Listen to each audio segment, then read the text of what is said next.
Je voudrais du soleil vert, des dentelles et des théières, des photos de bord de mer, dans mon jardin d'hiver. Je voudrais de la lumière, comme en Nouvelle-Angleterre. Je veux changer d'atmosphère, dans mon jardin d'hiver. Ma fleur sous la pluie de novembre, tes mains qui courent, je n'en peux plus de t'attendre. Les années passent, qu'il est loin, là je tombe. Nul ne peut nous entendre. Je voudrais du Fred Astaire, revoir un latte. Last night, freshman California Congresswoman Katie Porter came out in favor of beginning the impeachment process against President Trump. Here's what Congresswoman Porter said here about impeachment 3 weeks ago. You're representing a formerly Republican district, possibly still Republican district. The last 50 years it's been a Republican district. Does that inhibit your thinking and your public statements about impeachment? It does not. This is an issue about what we owe the American people. And I don't care who you vote for or what party you're registered in. You're owed a government that follows the law. You're owed a president who respects our Constitution, who respects the checks and balances in our democracy. And last night, in a video announcement to her constituents released on Twitter, Congresswoman Porter said this. I've spent hours reading and analyzing the Constitution, articles written by leading scholars, and the 200-year history of our democracy and its system of checks and balances. After weeks of study, deliberation, and conversations with Orange County families, I've decided to support an impeachment investigation of the president. Joining us now is Representative Katie Porter, freshman Democrat from California. Congresswoman, thank you very much for joining us tonight. What brought you to this decision? I know you said in your video that you approached this decision reluctantly. I really took my time to study the report. I've tried to do that with every issue, whether it's been thinking about how to approach a financial services issue, a consumer protection issue, a healthcare issue. I've tried to take the time to learn the facts, and that's really what I did in this case, is understand that the facts as set forth in Mueller's report show that there's substantial evidence that the president engaged in at least 4 acts of obstruction of justice, each one of which is a potential crime. You are one of the new members who, in most of the political readings of the current situation, you're one of the people who Speaker Pelosi has been trying to protect from the impeachment decision because there is this political calculus that in swing districts like yours, this will be a very unpopular choice. This will make your own reelection more difficult. I didn't run for Congress, and I don't come every week to Washington, D.C. to do what's easy. I come to do what's right. And so politics has no part in this kind of a decision. This is really about analyzing the law and the facts as they were gathered by the special counsel and then doing what I think is right. So there may or may not be political consequences to this, but that can't guide my decision. That wouldn't be doing my duty to my constituents if I allowed politics to trump what I believe is right. How much did you talk about impeachment during your campaign? During my campaign, I almost never spoke about it unless directly asked. And at all times, I said the same thing, which is we have to allow Mr. Mueller to do his investigation. And what about voters in your district who might think, oh, you know, she didn't say anything about it during the campaign, and now here she is doing something, making a big decision that she could have told us about during the campaign? I really couldn't have shared this information until now, because what I'm doing is using the facts and the evidence that Mr. Mueller found in order to make my conclusion that we need to begin an impeachment inquiry. So I was not in Mr. Mueller's shoes. I didn't know what he was finding. And like the rest of the American public, I had to allow him to do his job. But when he comes forward and says that there are at least four counts of obstruction of justice, and there's substantial evidence supporting overturning all 4 of those counts, then it's my job to pick up that evidence and make a decision, and that's what I've done here. Let's listen to what another California member of Congress, Chairman Adam Schiff of the House Intelligence Committee, said about impeachment. Regardless of how people come out in terms of whether this is the right thing at the right time, people do need to be aware that there's a perception that if we announce an impeachment inquiry tomorrow, things change dramatically, that suddenly witnesses like Don McGahn, who've been resisting coming in, are going to show up and say, okay, where do I testify? The Justice Department's going to open its files. None of that is going to happen. We are still going to have to go to court. If anything, the administration will dig in deeper because now we've gone to sort of DEFCON 5. Your reaction to that? I don't know what the president's reaction is going to be if we begin an impeachment inquiry. We've seen a really strong pattern of continuing to, in fact, obstruct justice and defy the rule of law. But my job is to do what is required and to move forward.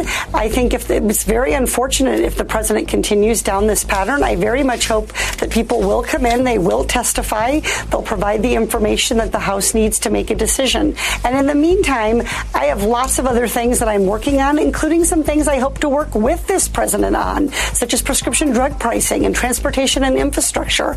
I was really discouraged that the president said, so long as we are reading the Mueller report and doing our job of oversight, he's not willing to work with us on the substantive priorities and the problems facing the people of this country. I think that's really wrong. Were you under pressure on this decision from one side or the other? I think there's been a lot of conversations going on amongst my colleagues, and I've certainly been part of those conversations. But I think anybody who's seen me anyone who's seen me with witnesses who are testifying before the House Financial Services Committee probably knows that I'm not very easy to push around. I like to listen, I like to learn, I like to research, I like to think, I like to deliberate. But ultimately, this is my job to represent the constituents of the 45th District, and I had to make up my own mind, and that's what I did here. You're in the biggest congressional district in the Congress, of course, the California Congressional District. It has the most powerful leader of a congressional delegation who happens to be Speaker of the House, Nancy Pelosi. Has this made her situation more difficult? Did you speak to the Speaker before making your announcement? Of course, I went and told the Speaker what I was going to do. That's very common. We do this with all kinds of issues, whether they're small or large. We always try to keep the Speaker informed. And I think what the Speaker here is making room for each member to do their duty to their constituents and to this country. She's making space for each person to read the Mueller report, to ask questions, to talk with chairmen, to hear about the investigations, to see what the courts are deciding. So I view this as a form of leadership in the sense that she's giving us each the opportunity to reach our conclusion. But when I'd made up my mind, I felt I had a duty to be honest with my constituents about where I was. And when you told the Speaker this was your position, what did she tell you? She said that she respected that every person needed to do what they think is right. And I think that she's been very consistent in that response across different people who've had different responses and different approaches to impeachment. She's a very strong, confident leader, and she knows that people are sometimes going to disagree with her. They're sometimes going to get to certain places before she does, but she makes space for that, and that's her job. That's what makes her a terrific leader, is that she allows each of us to do our own jobs with our own constituents. It is Wednesday, the 19th of June of 2019, and you are in West Coast Cookbook and Speakeasy. I am your chef de cuisine, Justice Putnam, and our daily special is Smothered Benedict Wednesdays. Will no one rid me of this priest?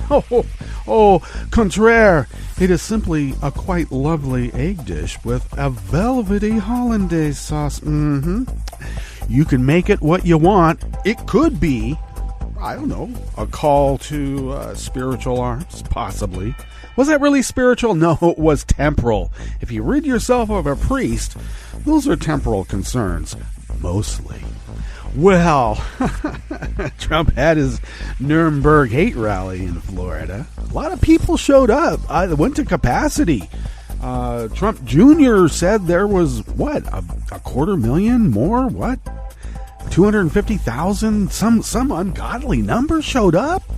Well, capacity in that arena is a little less than 20,000, but yeah, you go ahead and gaslight as many people as you can. I mean, it was some people said it was not at capacity. I did see cell phone footage from the attendees that showed it pretty well filled up. Now, I didn't see the upper rafters. Maybe they meant that the upper rafters were vacant. I don't know.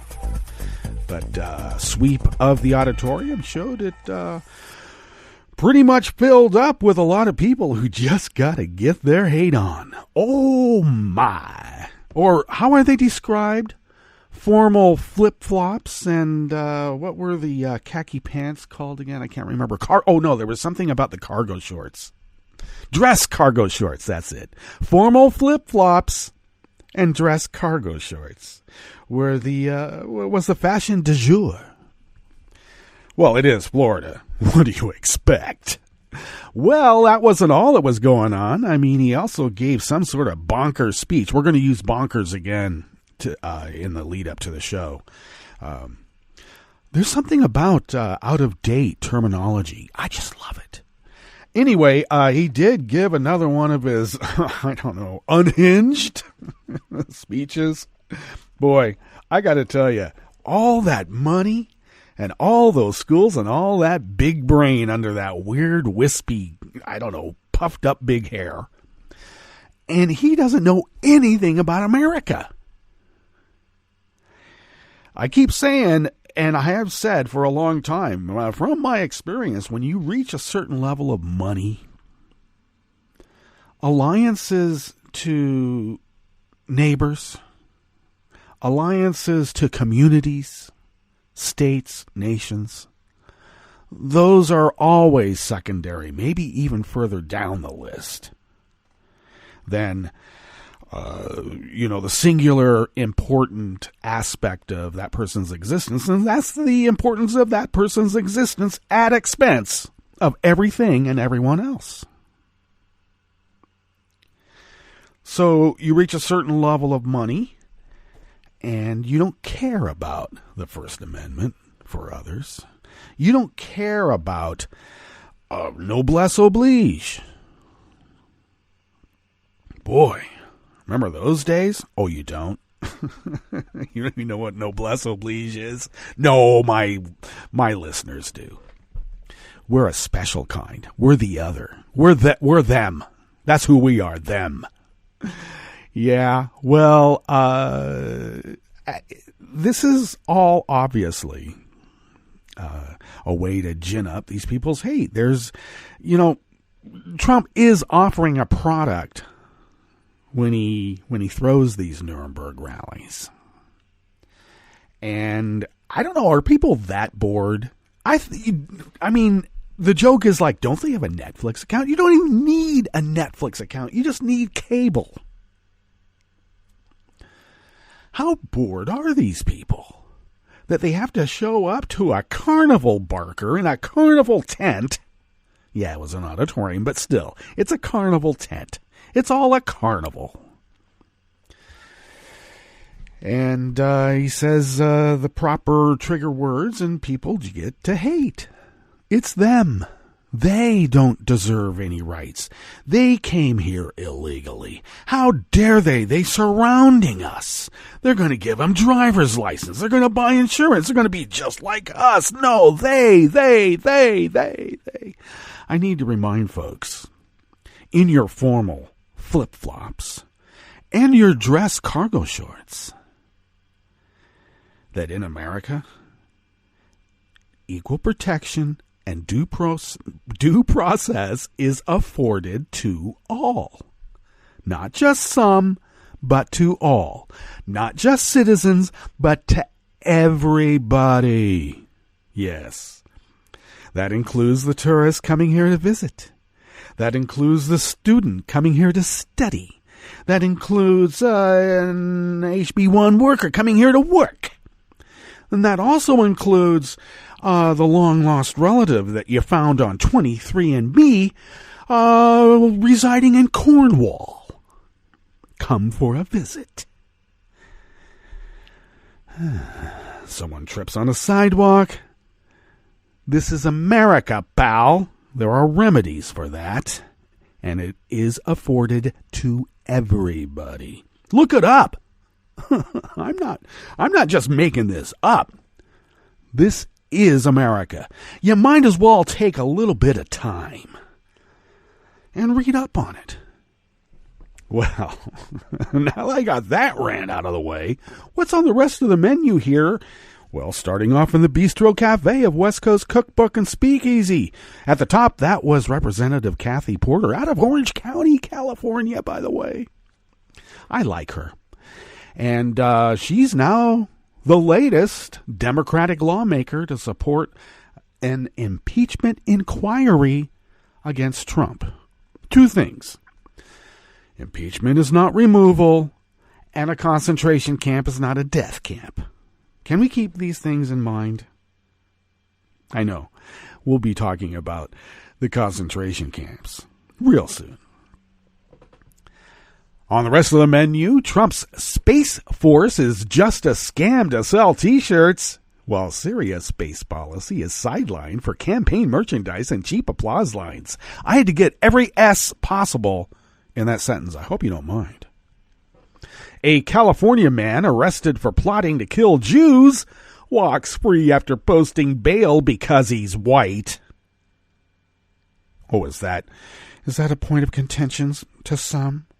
Am I pointing out some sort of racial difference there? Am I? And overzealous cops scored an absolute bonkers victory over the Fourth Amendment in the Court of Appeals for the Eighth Circuit. Oh, the Rogue Circuit. After the break, we move to the chef's table where strong earthquake struck northwest Japan last night, triggering a small tsunami, shaking buildings, and triggering a widespread power outage. Hope there's no nuclear reactors nearby. And an expedition of scientists discovered the Canadian Arctic permafrost is melting 70 years earlier than predicted. Wow. Maybe we don't need to do the DNA for Jurassic Park. Maybe they'll just animate by getting thawed out. Maybe. All that and more on West Coast Cookbook and Speakeasy. Bon appetit.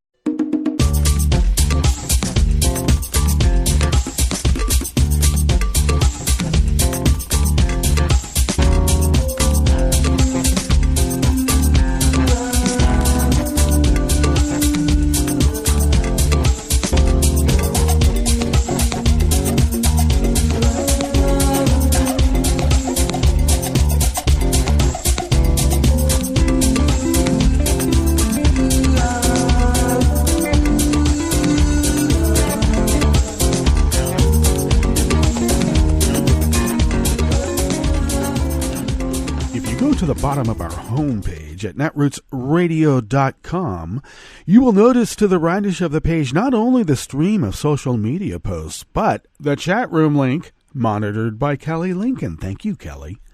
To the leftish of the page, from the chat room link and that stream of social media posts, at the bottom of our homepage at netrootsradio.com, you will then notice the link to our Patreon site. And if you could please become a recurring Patreon of Netroots Radio, your contribution, that recurring contribution, goes a long way for us paying our bills and acquiring funds to purchase newish equipment to continue this 8 years and counting of Resistance Radio. And thank you very much for your generosity and allowing us to do that. We are truly unable to do it without you. If you would like to follow Netroots Radio on Twitter and check out that continuous stream of social media posts there at the bottom of our homepage, you can do so by going to @Netroots Radio. And that's taken care of by Tom, and a deft and fabulous job he does, and we thank him immensely. You can follow me on Twitter at Justice Putnam. I take care of that because who would? Who else would? And I also post the show notes and links diary on Daily Co's about 10 minutes before showtime. And then I scramble to get those social media posts posted on social media from Daily Co's, because that's what you got to do in what we call the scramble period. If you would like to follow the show on Twitter, do so at Cookbook West And pick up podcasts by way of Spreaker, Stitcher, TuneIn, YouTube, iHeart, iTunes, and wherever fine podcasts can be found, mixed in with every single podcast in the world. We're in the W's. Okay, might have to scroll down a bit. Now, some people with business acumen only would have had it as A11, West Coast Cookbook and Speakeasy, but I don't pander. Well, not much. Let's get on with this first offering here in the Bistro Cafe of West Coast Cookbook and Speakeasy. Smothered Benedict Wednesdays, by the way. Oh, yeah. Sometimes you gotta do what you gotta do. Oliver Willis from Share Blue Media brings us this first offering here in the Bistro Cafe of West Coast Cookbook and Speakeasy, Smothered Benedict Wednesdays. Now, Trump's Space Force is just a scam to sell T-shirts, and experts say it is a joke.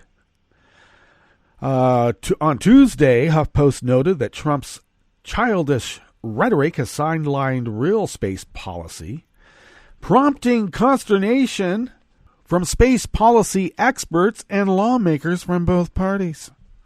Trump's re-election campaign has sold Space Force gear. Boy, there's people in my family that prominently wear that. Well, you know, a rube's a rube. Okay, just warning you. Hat and T-shirts with unofficial logos to coincide with his mentions and speeches at his rallies, bringing in money for his campaign. Money which is often spent at Trump's own properties, not coincidentally.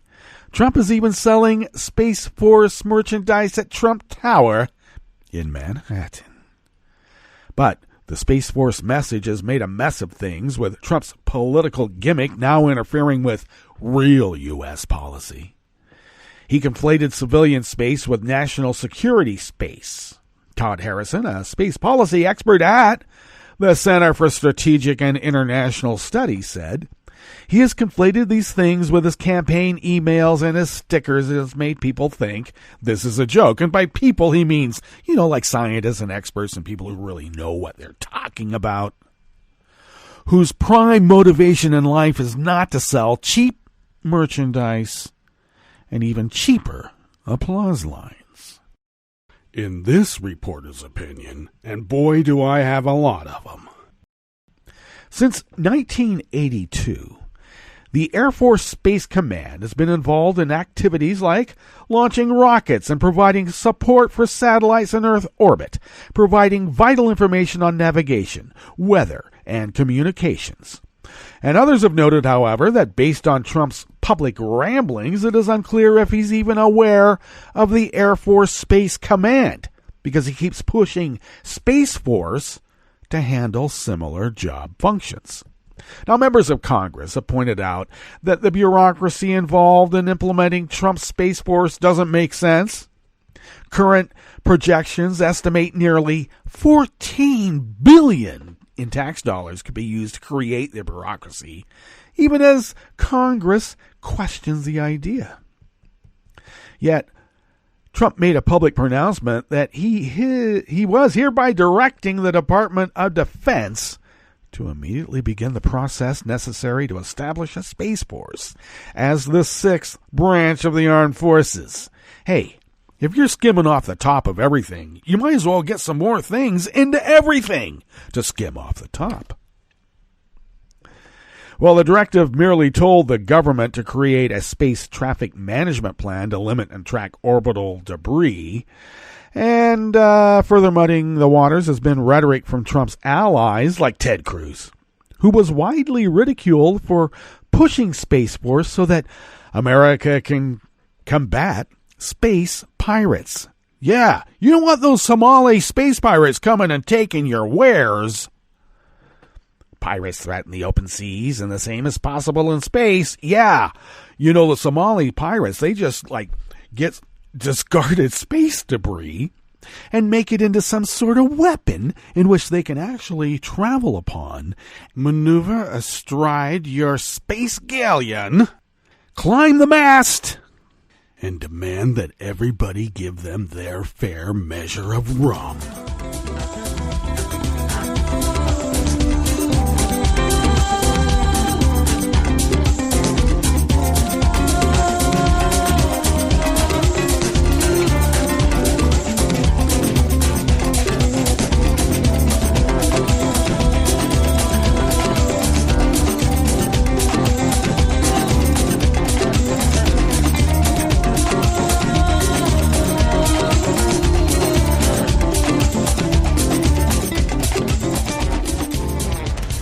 Barnes of Think Progress brings us this next offering here in the Bistro Cafe of West Coast Cookbook and Speakeasy, Smothered Benedict Wednesdays. I gotta tell you, First Amendment rights to pronounce the extermination of the Jews and then acquiring the weaponry, gear, and strategy plus plans to do so is protected by the First Amendment. But don't be something other than a Nazi and white. You won't get away with it. I swear to God you won't. In this reporter's opinion, of course. A California man who wanted to carry out a mass shooting of Jews and police officers has been released from custody after he posted $125,000 in bail. Wow. Okay, $12,500. He was able to come up with it. Ross Farka, 23, was taken into custody last week after a joint investigation by the FBI and police in Concord. Yeah, that's in the Tri-Valley area, just east of the San Francisco Bay Area proper, right up the 24th through the Caldecott Tunnel. Keep going. Walnut Creek, Concord, you're right there. According to the Mercury News, I think that used to be the San Jose Mercury News. They must have changed. The arrest stemmed from Farka's comments on the gaming platform Steam. He wasn't really a Nazi. He wasn't really making Pepe Nazi racist signs with the little forefinger and thumb together like the OK symbol. He wasn't really doing that. That's not what it really meant. And then even if he did, he has a First Amendment right to idolize mass shooters who carried out the attacks in Christchurch, New Zealand, and the Shabbat of Poway Synagogue in San Diego. He also referred to Jews as subhuman, so when police searched his home, they discovered a homemade AR-15 rifle, 13 magazines, a sword, a hunting knife, camouflage clothing, books about Hitler, youth and Nazi life, as well as additional pistols and ammunition. Now, Farka has also had previous run-ins with the police, including a 2011 incident when he was placed in a mental health hold. Oh. I can hear the 4chan crowd all a-titter right now. They put one of our own in a mental hold just because of his Nazi beliefs? First they came for Farka. They might be coming for us. Yes, we are. We are indeed. Farka has been charged with making criminal threats as well as manufacturing and possessing an assault weapon. Gee, I hope they confiscated it. I wonder if they left him the materials to build another one. Concord police in a statement did not offer any updates as to Farka's bail conditions, but noted that they are working to keep those threatened, the actual specific Jewish community members of a specific, or actually the specific synagogues that he wanted to attack. They've been at least made aware that their lives are still in jeopardy from this guy. Farka's bail is the latest example of limits law enforcement is running up against in arresting and prosecuting far-right extremists and lone wolves.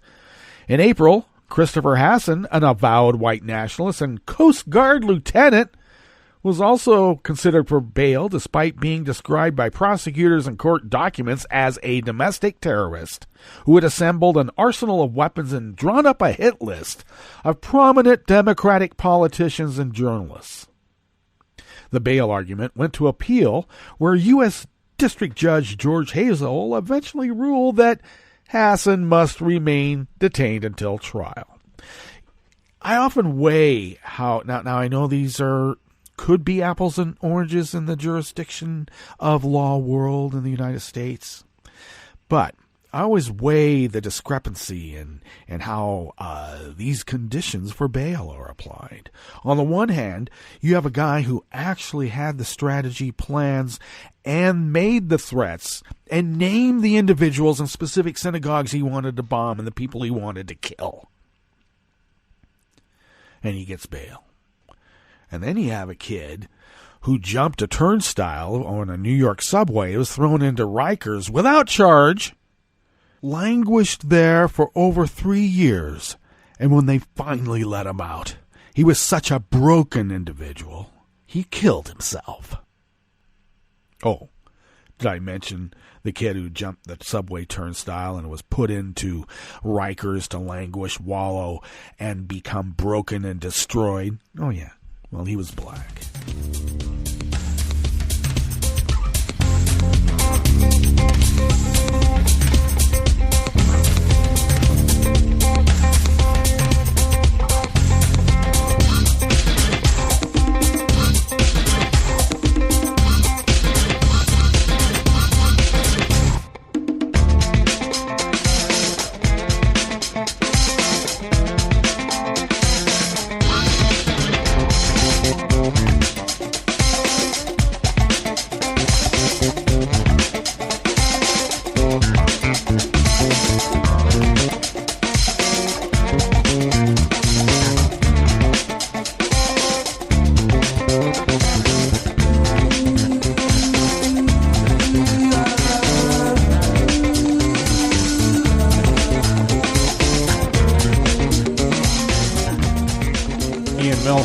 From Think Progress brings us this final offering here in the Bistro Cafe at West Coast Cookbook and Speakeasy.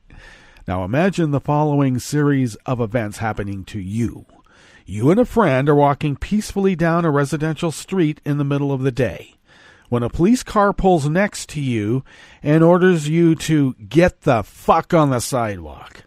After you walk a few steps more, the cop suddenly puts his car into reverse and maneuvers it in front of you to block your path, stopping the car just inches from your friend. The cop then opens the car door and slams it into your friend.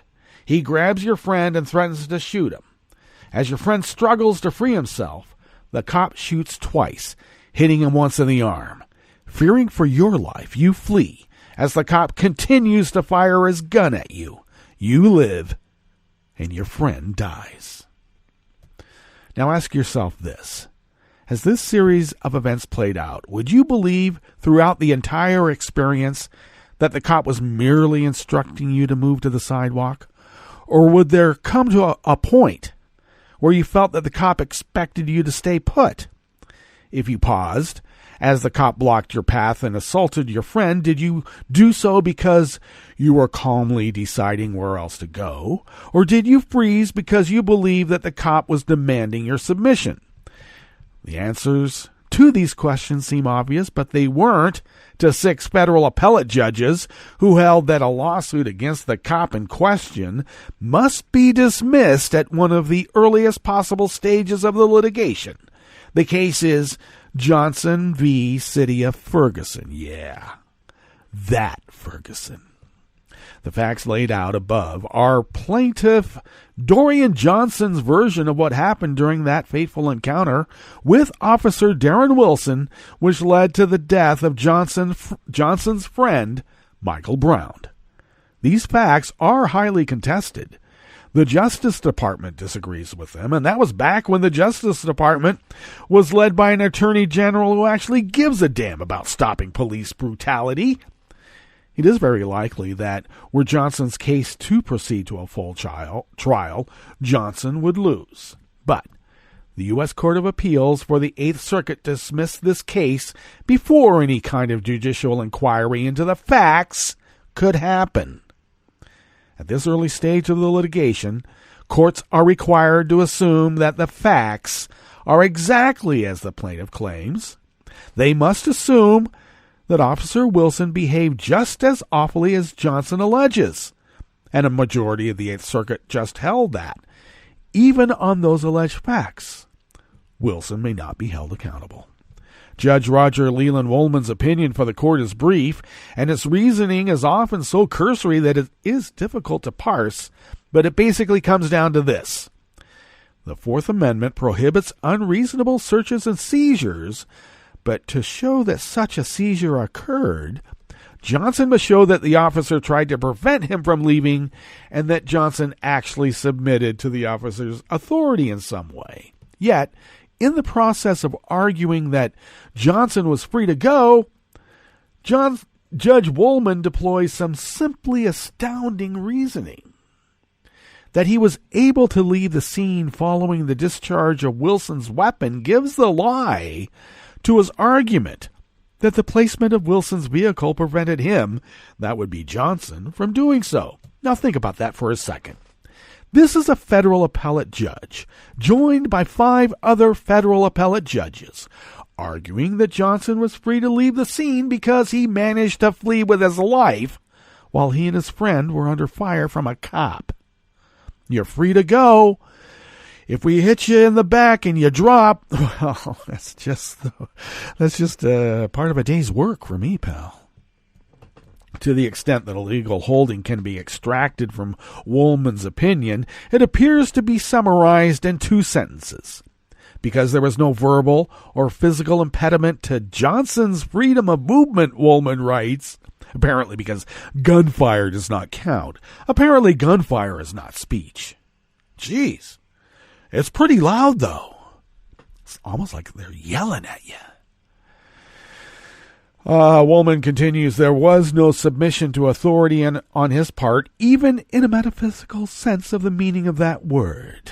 Wow. Getting into philosophy here on the bench now. The significance of this case is not that Johnson will lose.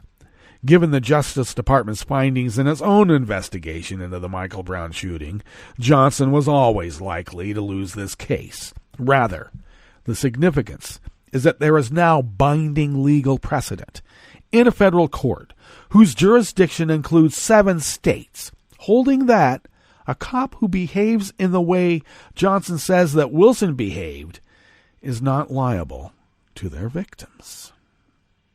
It's worth noting the Circuit is an outlier court. Of the active 18 senior judges who sit on this court, just one, Judge Jane Kelly, was appointed by a Democratic president. Kelly and 3 of her colleagues dissented in the case, but that was not enough. Binding precedent now says that Ferguson cops can behave with utterly astounding disregard for human life, and that federal civil rights law will not hold them accountable. All right, that brings us to our break, and when we come back from that break, we're going to go through weather from around the world and finish up with the stories that we have curated for you today. You are listening to West Coast Cookbook and Speakeasy, and we will be right back. You are listening to netrootsradio.com. Please hang up and try again.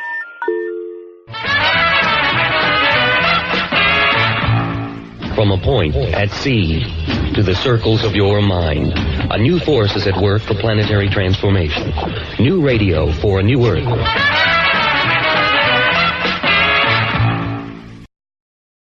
This is Take 2 Movie Review. I'm Clinton Johnston. This week, Such a Timeless Flight. With 2 rockstar biopics so close together this year, specifically director Dexter Fletcher and writer Lee Hall's Rocketman following Bohemian Rhapsody, it's hard to resist comparing them. So I won't. Both feature 70s rock stars, both feature 70s English super rock stars, both invite us into their inner lives, taking us from their beginnings to their zenith, to their self-destructive nadirs, to their emergence from the graves dug by tremendous talent, wealth, pressure, and too little of the right kind of love. Speaking of which, both of those stars were queer and suffered from public and personal worlds that weren't ready to accept them as such. So, after Rhapsody has rocked you and convinced you that you are the champion, why see Rocketman? Well, first, when Rocketman opened with 7 or 8-year-old Reginald Dwight outside his house in Pinner, Middlesex, England, in the middle of a full-on neighborhood dance number to The Bitch Is Back, I thought, thank God, someone has decided to do a musical. Rocketman plays off of shows like Mamma Mia and Jersey Boys that are built around a pop singer's canon, except Fletcher and Hall steep Rocketman in broad fantasy moments, allowing for gripping visuals, explicit expressionism, and some really fun sequences. In this way, Rocketman also owes not a little bit to Pink Floyd's The Wall, except Elton John's a real person who burned himself out on booze and drugs and sex. Like The Wall's fictional protagonist, John crumples when he looks for the love that he didn't get from his father's absence and his mother's affection sans acceptance, and only finds opportunistic coupling and fame's fleeting adoration, but most importantly, because of how Rocket Man really benefits from its framing device, because it's not afraid to be funny as well as mean, because we meet Mercury when he's already Freddie Mercury, but we meet John when he's just fat, shy little Reg, because Taron Egerton gives a beautifully bombastic yet vulnerable performance, we end up liking Elton and his movie more. This has been Take Two Movie Review. I'm Clinton Johnston. Catch up with us at TakeTwoMovieReview.com and feed us back on our page on YouTube.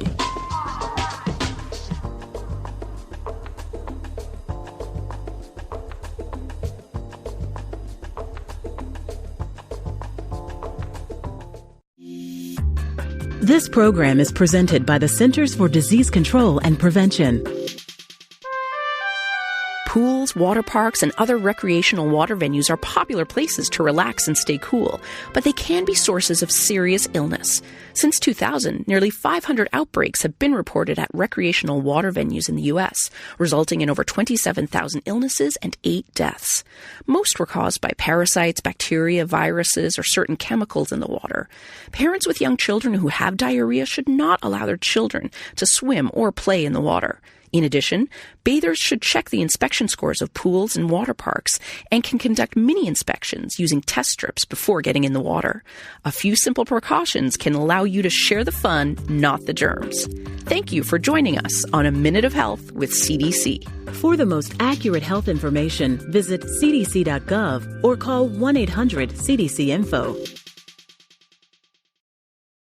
Hi, I'm Tom Hartman, and since you're listening to netrootsradio.com, show your progressive side and go to the donate button on the bottom of the homepage. It's progressives like you who power Netroots Radio and keep the progressive message beaming everywhere 24 hours a day.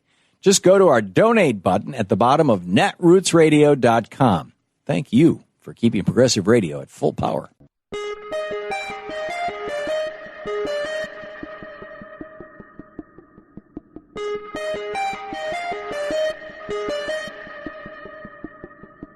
Here, there is nothing.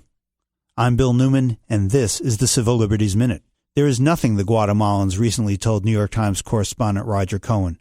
Nothing from the government, nothing to do, no water, no healthcare, no jobs. What there is terrorism from the gangs and the parched earth dying from climate change.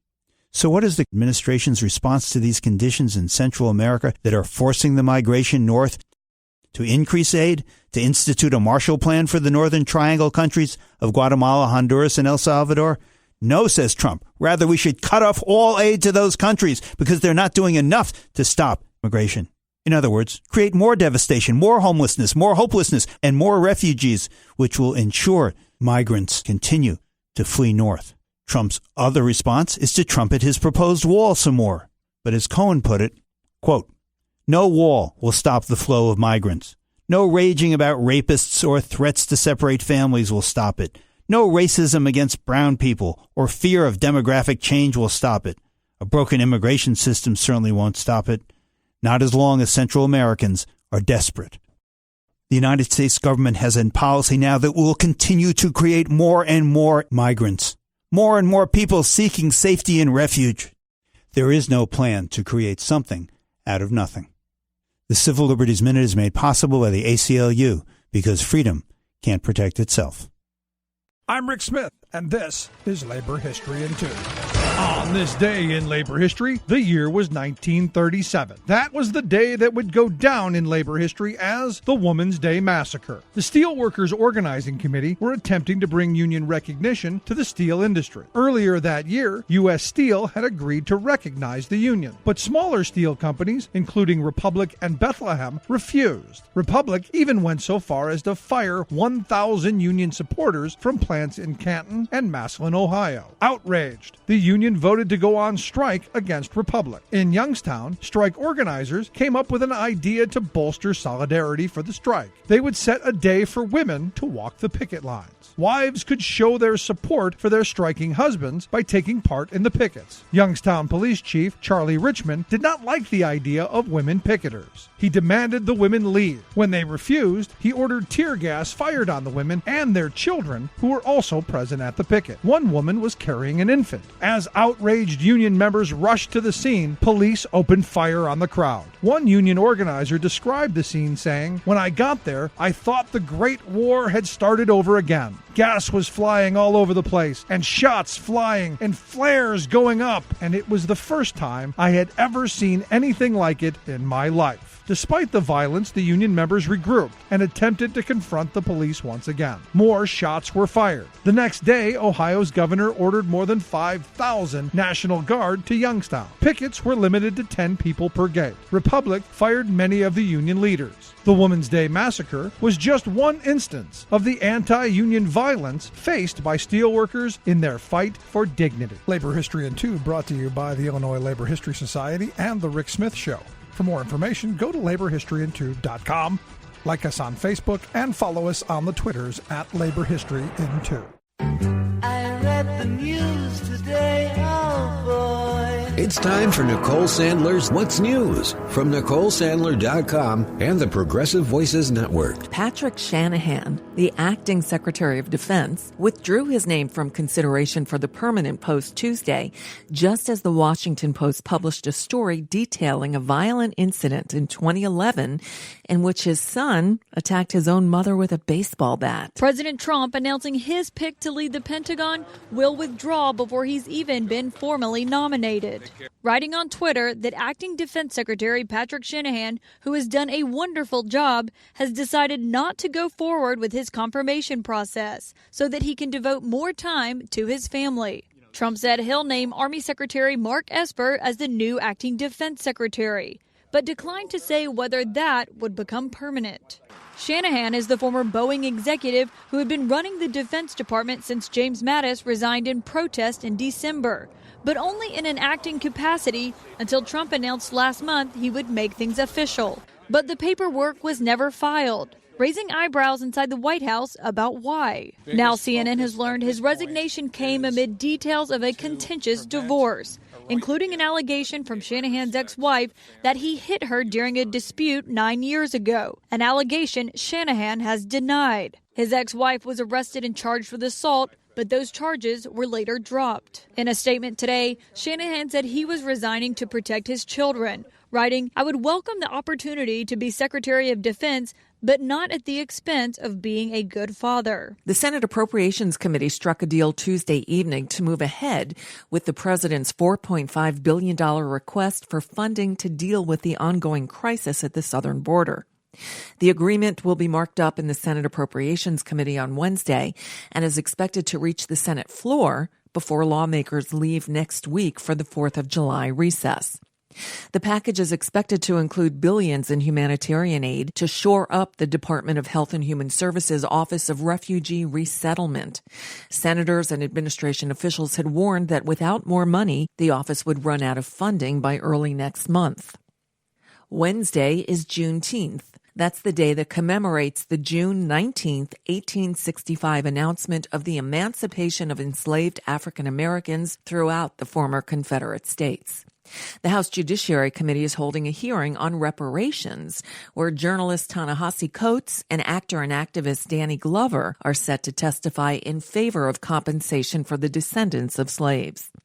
Senate Majority Leader Mitch McConnell on Tuesday dismissed the idea of reparations for slavery, arguing that civil rights legislation and former President Barack Obama's election show they are unnecessary. I don't think reparations for something that happened 150 years ago, for whom none of us currently living are responsible, is a good idea.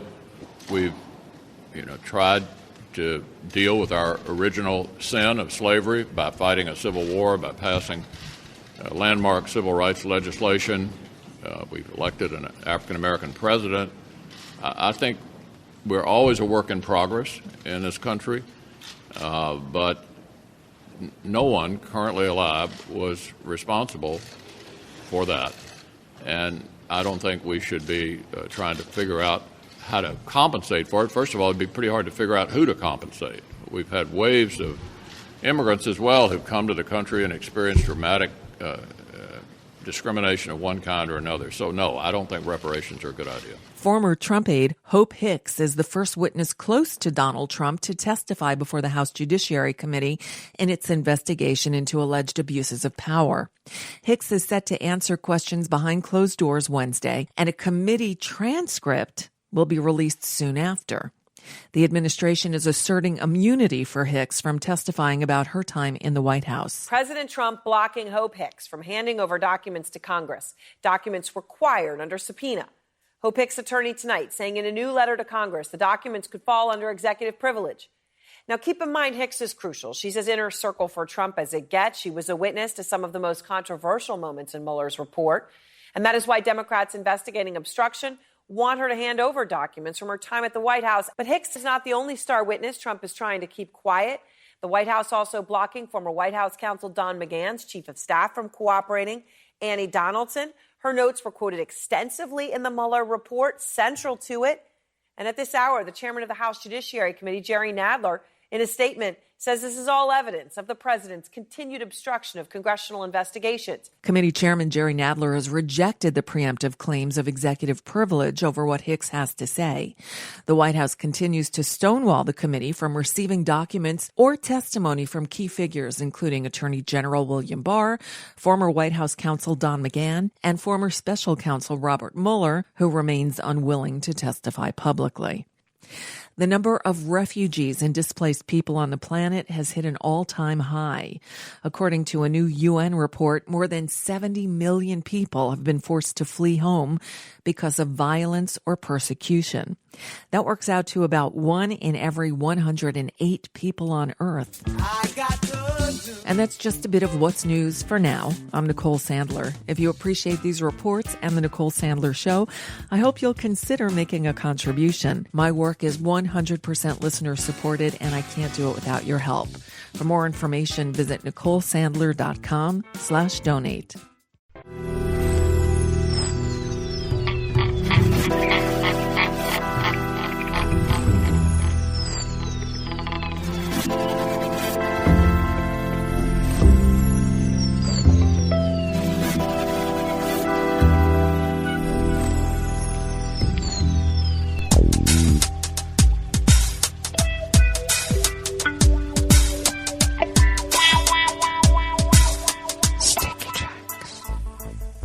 Thank you for accompanying us here to the chef's table at West Coast Cookbook and Speakeasy.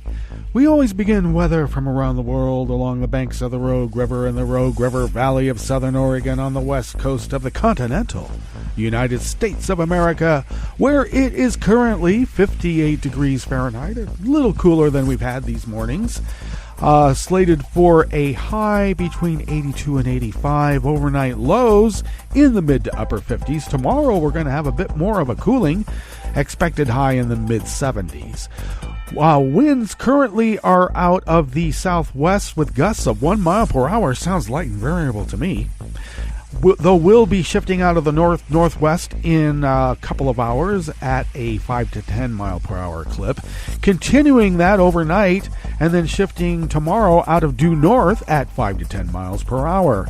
Small chance of rain overnight, one can only hope, and the hope isn't very much.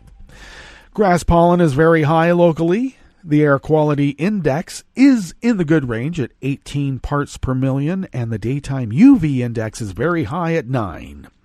Barometric pressure is holding steady at 29.96 inches. Visibility is at 9 miles, and relative humidity is at 58%.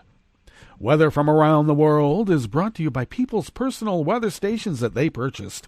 These people planted these purchased personal weather stations somewhere on their property, and these people positively live around the world. London is 68 with rain. Paris is 78 and mostly cloudy. Rome is 87 and sunny. Kiev is 85 and fair. Kabul is 76 and partly cloudy. Hong Kong is 82 and partly cloudy. Tokyo is 75 and partly cloudy. Sydney, Australia is 49 and partly cloudy. San Francisco, California is 57 degrees and cloudy. And New York, New York is 70 degrees Fahrenheit and cloudy.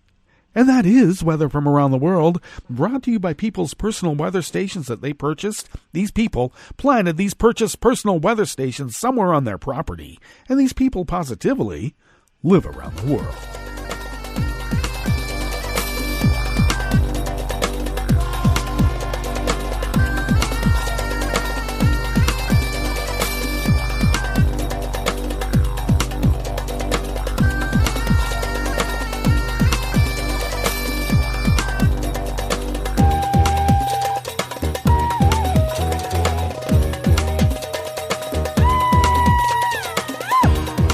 Anonymous worker bees from Reuters bring us this first amuse-bouche here at the chef's table at West Coast Cookbook and Speakeasy. A strong and shallow earthquake struck Japan's northwest coast around Niigata Prefecture last night, triggering a small tsunami, shaking buildings and cutting power to around 9,000 buildings. The magnitude 6.4 quake lasted for as long as 20 seconds, and damage included a landslide that struck a road.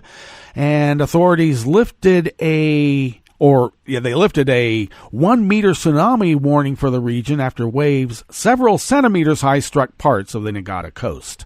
A tsunami of up to 1 meter could have caused some flooding and damage in low-lying coastal areas and riverbanks, though much of Japan's coastline is guarded by seawalls.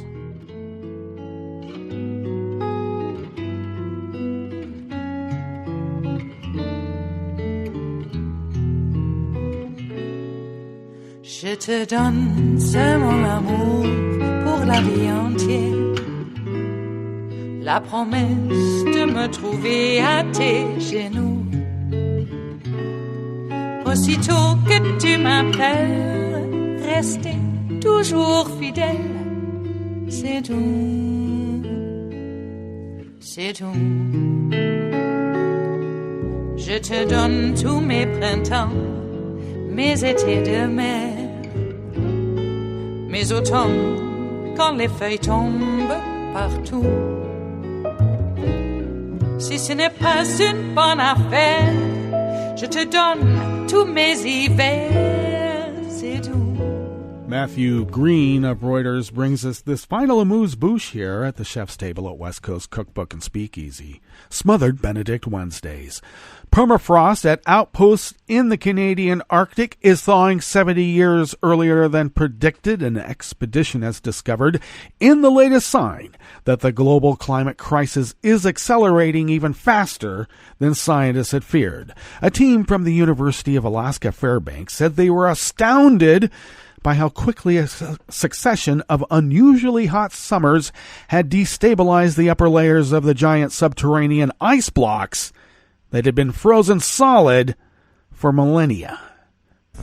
With governments meeting in Bonn this week to try to ratchet up ambitions in the United Nations climate negotiations, the team's findings, published on June 10th in Geophysical Research Letters, offered a further sign of a growing climate emergency, indeed. And that brings us to the end of our broadcast period for the day. But you know that Netroots Radio is going to broadcast on. We're going to meet up tomorrow for Metro Shrimp and Grits Thursdays. So do stay tuned to Netroots Radio all day and all night for all the breaking news as it breaks.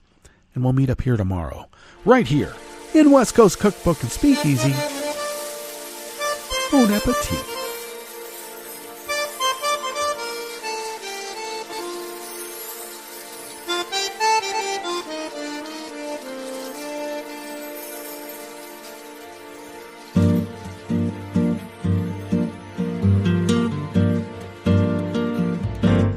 Je voudrais du soleil vert, des dentelles et des théères, des photos de bord de mer, dans mon jardin d'hiver. Je voudrais de la lumière, comme en Nouvelle-Angleterre. Je veux changer d'atmosphère, dans mon jardin d'hiver. À fleurs sous la pluie de novembre, tes mains qui